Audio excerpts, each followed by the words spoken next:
जय श्री कृष्णा दोस्तों, आज की वीडियो में हम बात करेंगे जन्माष्टमी क्यों मनाई जाती है। आखिर ऐसा क्या है जिस कारण आज के दिन बारिश भी होती है। दोस्तों, यह जन्माष्टमी हमारे पूरे देश में मनाई जाती है। हिंदू धर्म में जन्माष्टमी मनाने की क्रिया श्री कृष्ण के जन्म से शुरू हुई है। तो दोस्तों, आज हम अपनी वीडियो में खंड खंड करके बताएंगे कि जन्माष्टमी मनाने के पीछे क्या कारण है। तो हमारी वीडियो को अंत तक देखना।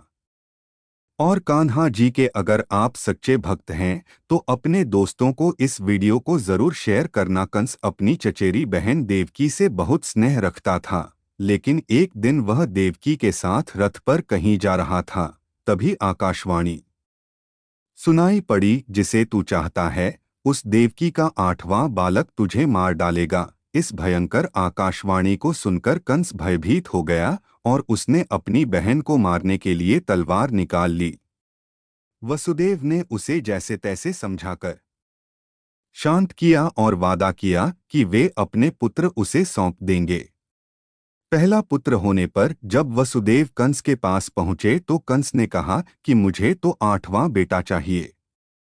बाद में नारद ने बताया कि तुम्हें मारने के लिए देवकी के उदर से स्वयं भगवान विष्णु जन्म लेंगे। तो कंस और भयभीत हो गया और उसने वसुदेव और देवकी को कैद कर लिया।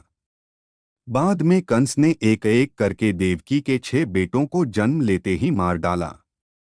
7वें गर्भ में श्रीशेष अनंत ने प्रवेश किया था। भगवान विष्णु ने श्रीशेष को बचाने के लिए योगमाया से देवकी का गर्भ ब्रजनिवासिनी वसुदेव की पत्नी रोहिणी के उदर में रखवा दिया। तदनंतर 8वें बेटे की बारी में श्रीहरि ने स्वयं देवकी के उदर से पूर्णावतार लिया। स्वयं भगवान विष्णु ने कारागार में प्रकट होकर देवकी और वसुदेव को दर्शन देकर उन्हें उनके पूर्वजन्म की तपस्या के बारे में बताया था और उसी के पुण्यफल हेतु पूर्वजन्म में ही उनके यहाँ 3 बार अवतार लेने का वचन भी दिया था। वचनानुसार विष्णुजी देवकी माता से कहते हैं कि पहले जन्म में वृष्णिगर्भ के नाम से आपका पुत्र हुआ।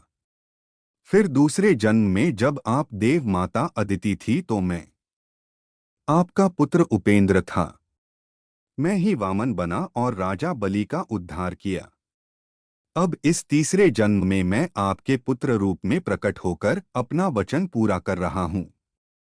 श्री कृष्ण जन्म के समय भयंकर बारिश हो रही थी और यमुना नदी में तूफान था। कहते हैं कि ऐसी बारिश इससे पहले कभी नहीं हुई थी। भयानक रात्रि के प्रहर में बाढ़ जैसे हालात थे। श्री कृष्ण जन्म के समय श्री हरि विष्णु की आज्ञा से माता योगमाया प्रकट होकर देवकी और वसुदेव जी को उनके द्वारा श्री विष्णु के दर्शन और पूर्वजन्म की यादों को मिटा देती हैं। योगमाया के प्रभाव से ही उस वक्त शेषनाग बलराम के रूप में रोहिणी के गर्भ में चले जाते हैं। बलराम के जन्म के बाद श्री कृष्ण का जन्म होता है।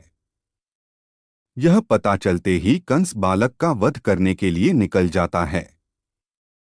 यह देख योगमाया अपनी माया से वसुदेव को जगाती है।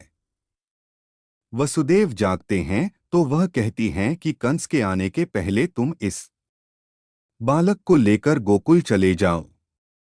वसुदेव बालक को प्रणाम करते हैं और फिर योगमाया से कहते हैं कि परंतु देवी माता, मैं जाऊंगा कैसे? मेरे हाथ में तो बेड़ियां पड़ी हैं और चारों ओर कंस के पहरेदार भी खड़े हैं। तब देवी माता कहती हैं कि तुम स्वतंत्र हो जाओगे। गोकुल जाकर तुम यशोदा के यहाँ इस बालक को रखाओ और वहां से अभी अभी जन्मी बालिका को उठाकर यहाँ लेकर आ जाओ। योगमाया के प्रभाव से पहरेदारों को नींद आ जाती है। वसुदेव जी की बेड़ियां खुल जाती हैं और फिर वे बालक को उठाकर कारागार से बाहर निकल जाते हैं। बाहर आंधी और बारिश हो रही होती है। चलते चलते वे यमुना नदी के पास पहुंच जाते हैं। तट पर उन्हें एक सुपड़ा पड़ा नजर आता है, जिसमें बालक रूप श्री कृष्ण को रखकर पैदल ही नदी पार करने लगते हैं। तेज बारिश और नदी की धार के बीच वे गले गले तक नदी में डूब जाते हैं, तभी शेषनाग बालकृष्ण के सहयोग के लिए प्रकट हो जाते हैं।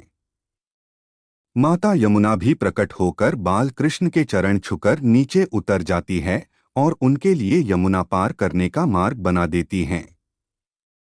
वसुदेव जी रात्रि के अंधकार में बालकृष्ण को लेकर यशोदा मैया के कक्ष में पहुंच जाते हैं। द्वार अपने आप ही खुल जाते हैं। गहरी नींद में सोई यशोदा मैया के पास वह बालकृष्ण को सुलाकर वहां सोई हुई बालिका को ले जाते हैं। पुनः कारागार में जाकर वे बालिका को गहरी नींद में सोई देवकी के पास सुला देते हैं।